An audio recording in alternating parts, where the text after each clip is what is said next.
میں کچھ دن پہلے ایک جگہ تعزیت اور ڈرتا ڈرتا گیا تعزیت کرنے. پرانے جاننے والے تھے, دوستوں کا رشتہ تھا, تو میں ایک ہی بیٹا تھا, تو وہ مجھے پتا چلا کہ ٹرین ایکسیڈنٹ میں انتقال کر گیا. تو میں ڈرتے ڈرتے گیا کیونکہ معاملہ مشکوک تھا. اور جب میں تعزیت کے لیے اندر پہنچا تو ہمارے جو انکل تھے, جن کا میرے دوست تھے, وہ ان کے کچھ عزیز کہنے لگا کہ حضرت جی آپ کے ساتھ والے باہر جا سکتے ہیں؟ تو میں نے کہا چلے جاتے ہیں. میں دوستوں کو گاڑی میں بھیج دیا, اور جب میں نے اس سے بات چیت کی, کہنے لگا میرا بیٹا ایکسیڈنٹ تو میں نے بنایا ہے, وہ تو خودکشی کر کے مرا ہے. شادی کے 11 سال بعد خدا نے ایک بیٹا دیا تھا, اور مجھ سے غلطی یہ ہوئی, میں نے کہا میرے بیٹے کو تکلیف کوئی نہ آئے. اس کے منہ سے جو نکلا میں نے اسے دیا, جو اس نے مانگا میں نے دیا. کہتا ہے جو شخص 16,000 مہینے کا کمائے اور بیٹے کو 40,000 کا موبائل خرید کے دے, کہتا ہے میں نے ہر سہولت اسے دی. پھر ایک امیر کی لڑکی سے یونیورسٹی میں پڑھتے ہوئے اس کا تعلق بنا. بچی کے میسج بھی میں نے اپنے موبائل, اس بچے کے موبائل میں دیکھے, اور اس لڑکے نے جو میسج سینڈ کیے وہ بھی میں نے دیکھے. پھر میں گھر پہنچ گیا, میں نے بیٹے سے منتیں کی کہ بیٹا وہ ہمیں رشتہ نہیں دیں گے, ہماری برادری بھی چھوٹی ہے اور ہمارے جیب میں پیسے بھی کوئی نہیں. پھر میں ان کے گھر گیا, بیٹا نہ مانا, اور میں نے اس شخص کو بلا کے کہا تیری بیٹی کے میسیج ہیں, خدا را خیال کر, اور تیرے تو 7 بچے ہیں, میری گود میں تو ایک ہی پھول کھلا ہے, میں کدھر جاؤں, خیال کر. اس نے کہا دوبارہ تو نے نام لیا تو ایسے کیس میں باپ بیٹے کو پھنساؤں گا کہ ساری زندگی نکل نہیں سکو گے. نے کہا میں نے بیٹے سے کہا کہ بیٹا میں نے پگڑی تک رکھی ہے پر مجھے رشتہ نہیں ملا, تو باز آ جا. کہنے لگا 3 راتیں میرا بیٹا سویا نہیں, اور مجھے کہنے لگا حضرت جی وہ 4تھی رات سویا ہے تو دوبارہ اٹھا نہیں. مجھے کہنے لگا مجھے اجازت دو کہ میں اس بیٹی کو بھی قتل کر دوں اور اس کا باپ بھی قتل کر دوں, میرا تو گھر اجڑ گیا نا. وہ کہنے لگا میں کبھی کبھی دوستوں کے پاس جا کے رات گزار لیتا ہوں اور میں اپنے دل کو سکون دے لیتا ہوں, لیکن اس کی ماں اس کے جوتے سینے سے لگائے پھرتی ہے, اس کی اماں اس کے پرانے کپڑے لے کے سینے سے لگائے پھرتی ہے. کہنے لگا حضرت جی کوئی کوشش کرو, کوئی دعا کرو کہ اللہ مہربانیاں کرے. میں کہہ تو نہیں سکا ان سے, لیکن میرے دل میں خیال آیا کہ کس نے کہا تھا کہ بچہ یونیورسٹی میں کو ایجوکیشن میں داخل کراؤ, کس نے کہا تھا کہ اس کے ہاتھ میں آگ کا انگارہ دو. میرے دوست, آپ تیز آنچ تیز آگ جلا کے اس کے قریب مکھن رکھو, اور پھر مکھن سے کہو کہ ڈلنا نہ, پھر مکھن سے کہو کہ پگھلنا نہ. بھئی تیز آگ قریب جلا دی اور تو کہتا ہے پگھلنا, یہ کیسا ممکن ہے؟ ہو سکتا ہے؟ بولیے نا, ہو سکتا ہے؟ لڑکا اور لڑکی کٹھے کالج میں پڑھیں, ایک کمرے میں رہیں, ایک چھت کے نیچے رہیں, ایک دوسرے کو دیکھیں, نام جانیں, فون نمبر پاس ہو, اور پھر کہنا کہ تم عشق کا چکر نہ لڑانا, کیسے ممکن ہے؟ اور بڑے سیانے بندے کہتے ہیں حضرت صاحب اعتماد ہونا چاہیے اولاد پہ. میرے نبی پاک کو اپنی بیویوں پہ اعتماد نہیں؟ عبداللہ ابن مکتوم نابینے سے ابھی آئے ہیں تو حضور نے فرمایا پردہ کر لو. حضور کو اعتماد نہیں؟ مصطفیٰ سے پاک گھر کسی کا ہو سکتا ہے؟ فرمایا پردہ کر لو, نقاب ڈالو. سونے وہ تو نابینا ہے, فرمایا تمہیں تو نظر آتا ہے نا, ڈالو نقاب. یہ اعتماد ہونا چاہیے. یہ کیسا اعتماد ہے کہ تو تیز آگ جلائے اور مکھن قریب رکھ کے اعتماد کر, یہ کیسا اعتماد ہے؟ ایک حدیث سنانے لگا, زندگی بھر بھولنا نہ, دل کی تختی پہ لکھنا یہ روایت. توجہ ہے آپ کی؟ جاگ رہے ہیں؟ باہر والوں کو میری بات کی سمجھ آ رہی ہے؟ حدیث سنانے لگا ہوں, ابن حجر اسقلانی حدیث لائے ہیں. رسول پاک صلی اللہ علیہ وسلم نے فرمایا جہاں مرد اور عورت اکیلے ہوں وہاں تیسرا شیطان ہوتا ہے. یہ تو پہلے بھی سنے ہوں گے نا اتنے لفظ. اس سے آگے ہیں ابن حجر حدیث کے لفظ لائے.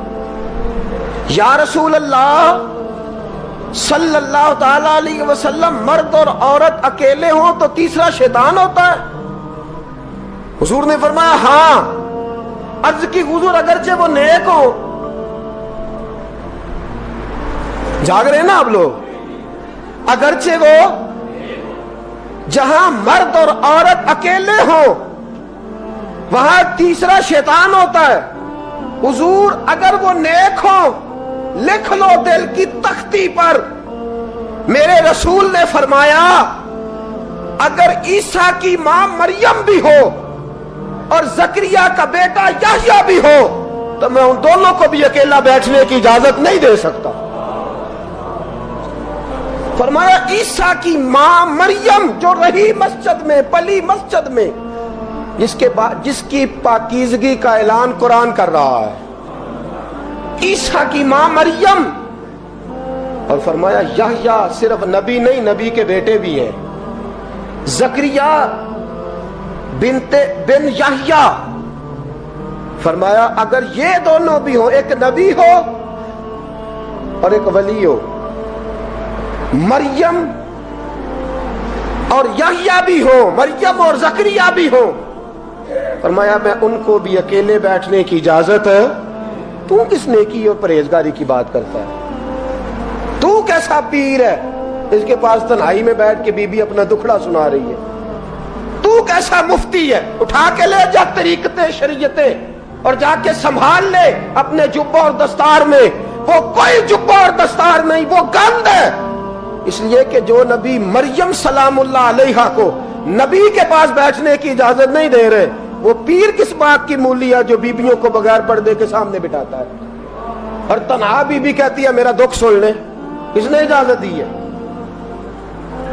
اور پھر کہنا تماشا لگ گیا، سٹنڈ لگ گیا ہے. یہ شریعت بیان کر رہا ہوں، رسول اللہ کا فرمان بیان کر رہا ہوں، اور اس سے آگے ہمیں کسی دلیل کی ضرورت بالکل نہیں ہے. پتہ نہیں باپ کو کہ میرا بیٹا کیا کر رہا ہے. اندھی ہے وہ ماں جس کی بیٹی سارا دن نیٹ پہ بیٹھی رہتی ہے، اس کو خبر نہیں کیا ہو رہا. اور جب آگ گلے تک آتی ہے نا، داڑیاں جب جلنے لگتی ہیں تو ہمیں خیال آتا ہے یہ کیا بن گیا ہے. اور جب ماں کا دوپٹہ کھینچنے لگتا ہے نا سگا بیٹا کہ چل میرا رشتہ مانگ، پھر اس کو پتا چلتا ہے کہ یہ تو معاملہ ہی بڑا خراب کر لیا میں نے. میرے دوست، جوانی زیادہ پیسے کمانے کا نام نہیں. اگر تو قیمتی کپڑے پہنتا ہے تو تو جوان نہیں. تو 50 کلو وزن بائیں ہاتھ سے اٹھا لیتا تو تو جوان نہیں. اگر تو ڈگریوں کا ڈھیر لگایا ہے اور تیرا دراز اور الماری بھر گئے ہیں تو تو جوان نہیں. اور اگر تو نے اپنے خاندان اور معاشرے میں اونچا افسر بن کے نام کما لیا تو جوان نہیں. جوان اس کو کہتے ہیں جس کی جوانی پاکیزہ ہوتی ہے. جوان اس کو کہتے ہیں جس کی نظر جھکی ہوئی ہوتی ہے. جوان اس کو کہتے ہیں جو حیا کا پتلا ہو. جوان اس کو کہتے ہیں جو شرم کا پیکر ہو. جوان اس کو کہتے ہیں جس کی نظر سے معاشرے کی بہو بیٹیاں بچی ہو. جوان وہ ہوتا ہے، جوان بھی ہو پاکیزہ بھی ہو. جوان وہ ہوتا ہے کہ میرے رسول پاک نے فرمایا صبح قیامت اللہ عرش کے سیدھے جانب جوان کھڑا کرے گا. 30 سال کا جوان، چڑھتی جوانی، خوبصورت آنکھیں، روشن چہرہ، اس کا وجود طاقت والا. نبی آگے بڑھ کے پوچھیں گے یا اللہ یہ کون ہے جو تیرے دائیں جانب کھڑا ہے؟ اللہ فرمائے گا یہ وہ جوان ہے کہ خوبصورت عورت نے اسے کہا تھا میرے ساتھ منہ کالا کر لے، پر اس نے نظر جھکا کے کہا تھا انی اخاف اللہ. نہ بھائی میں تو اپنے اللہ سے ڈرتا ہوں. فرمایا یہ پاک جوانی والا ہے، یہ حاجی نہیں، نمازی نہیں، یہ ولی نہیں، یہ صوفی نہیں، یہ وہ نہیں جو غوث زماں ہو، قطب دورہ ہو، پیر طریقت نہیں، مفتی وقت نہیں. یہ خالی جوان ہے پر پاک جوانی لے کے آیا ہے.